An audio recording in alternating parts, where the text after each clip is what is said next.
नमस्कार। हमारा भारत देश आज एक भयंकर स्थिति से गुजर रहा है।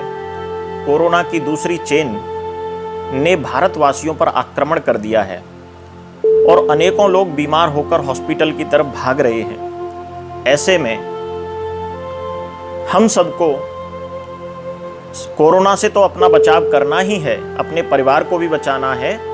साथ में हमारी समाज के प्रति क्या जिम्मेदारी होनी चाहिए, उन बीमार लोगों के प्रति क्या हमारा दायित्व होना चाहिए, इस वीडियो के माध्यम से हम इन बातों को जानेंगे।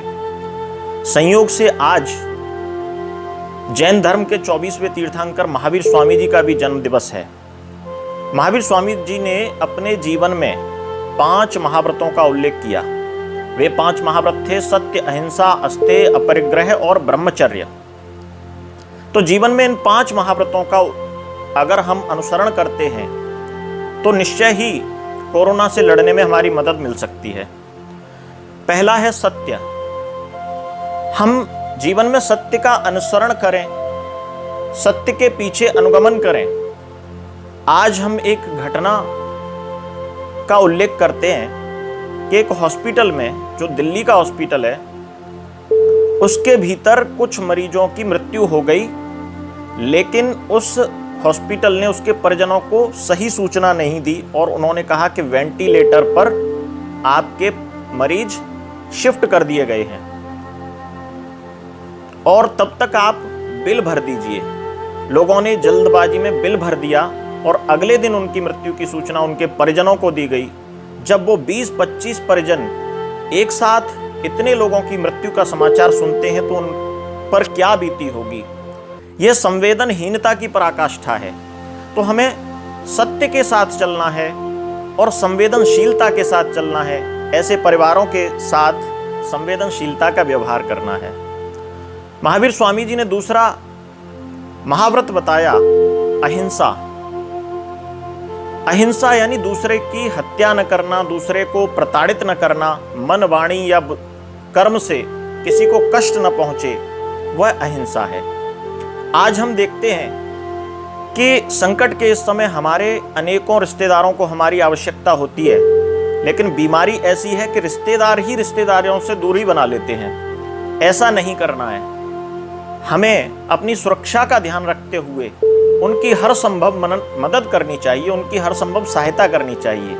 यही वास्तव में अहिंसा का अर्थ होगा।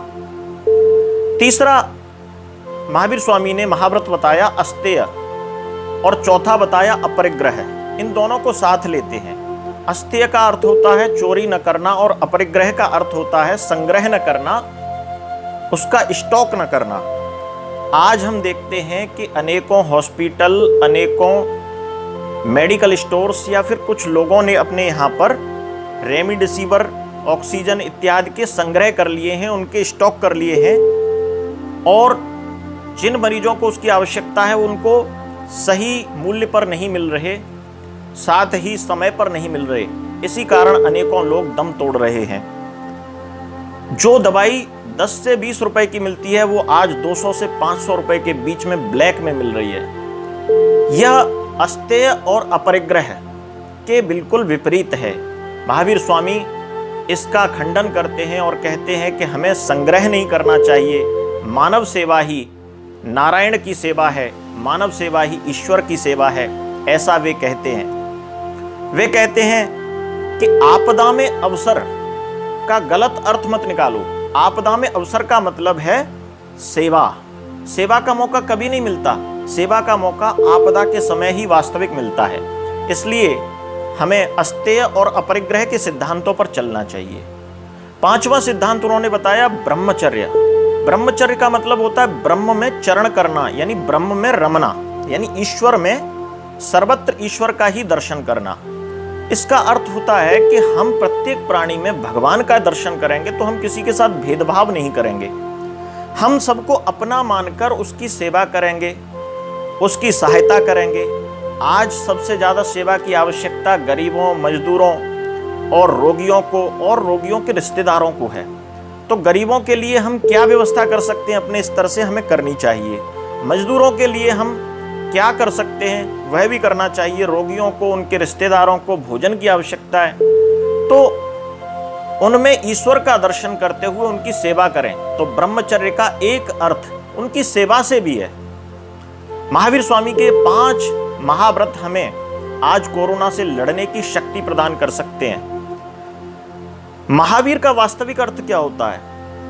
अनेकों लोग अपने आप को वीर कहते हैं। अनेकों राजाओं ने हजारों हत्याओं के नींव पर अपने अपने बड़े बड़े साम्राज्य खड़े कर दिए होंगे, लेकिन उन्होंने अहंकार को नहीं जीत पाया। उन्होंने राज्य जीत लिए, उन्होंने भूमियां जीत ली, उन्होंने किले जीत लिए, लेकिन जिसने स्वयं के अहंकार को जीत लिया, स्वयं पर विजय प्राप्त कर ली, वही वास्तविक महावीर है। महावीर वीतरागी हैं। वे न राग है न विराग है, न किसी से अटैचमेंट रखते हैं न डिटैचमेंट रखते हैं। ऐसा स्वभाव सबके प्रति समानता का व्यवहार हमें प्रदान करता है। आज जैन धर्म के कुछ और सिद्धांत हैं जो हमें हमारे काम आ रहे हैं। जैन धर्म ने हमें सिखाया कि मुंह पर पट्टी बांधनी चाहिए, यानी आज हम मास्क लगाकर चल रहे हैं। उन्होंने शाकाहार के बारे में कहा, यानी भोजन हमें ऐसा करना चाहिए जो दूसरे प्राणी की हत्या न करने के लिए विवश करे या प्रेरित करे। तीसरा उन्होंने बताया संघेटा। संघेटा मतलब हमें दूरी बनाकर रखनी चाहिए, फिजिकल डिस्टेंसिंग या सोशल डिस्टेंसिंग। और चौथा वे बताते हैं अलगाव। अलगाव यानी क्वारंटाइन। अपने आप को एकांत में रखिए, क्वारंटाइन रखिए, दूसरे के संपर्क में मत आइए, जब आवश्यकता हो तभी आइए। और पांचवा उन्होंने बताया सम्यक एकांत, आइसोलेशन जिसे हम कहते हैं। आइसोलेटेड हो गए, जिसको कोरोना हो जाता है वो या उसके परिवार में जिसको कोरोना हो जाता है वह आइसोलेटेड हो जाता है। तो इसलिए आइसोलेशन का सिद्धांत भी उन्होंने सम्यक एकांत के रूप में हमें दिया। उन्होंने कहा जियो और जीने दो। जियो और जीने दो का मतलब सोशल डिस्टेंसिंग। आज हम 2 गज दूरी और मास्क है जरूरी की बात करते हैं, तो वह जियो और जीने दो के सिद्धांत का ही विस्तार है। हम दूरी बनाकर रखेंगे तो हम स्वयं तो जिएंगे और दूसरे को भी जीने के स्वतंत्रता देंगे। आज कोरोना काल में इन संदेशों पर चलने की आवश्यकता है। अगर हम इन संदेशों को अपने जीवन में उतारेंगे, इन 5 महाव्रतों के अनुसार कार्य करेंगे, तो समाज का कार्य भी होगा, राष्ट्र का कार्य भी होगा और हम एक बार फिर से कोरोना के संकट पर विजय प्राप्त करेंगे। यह हमारा दृढ़ मत है। धन्यवाद।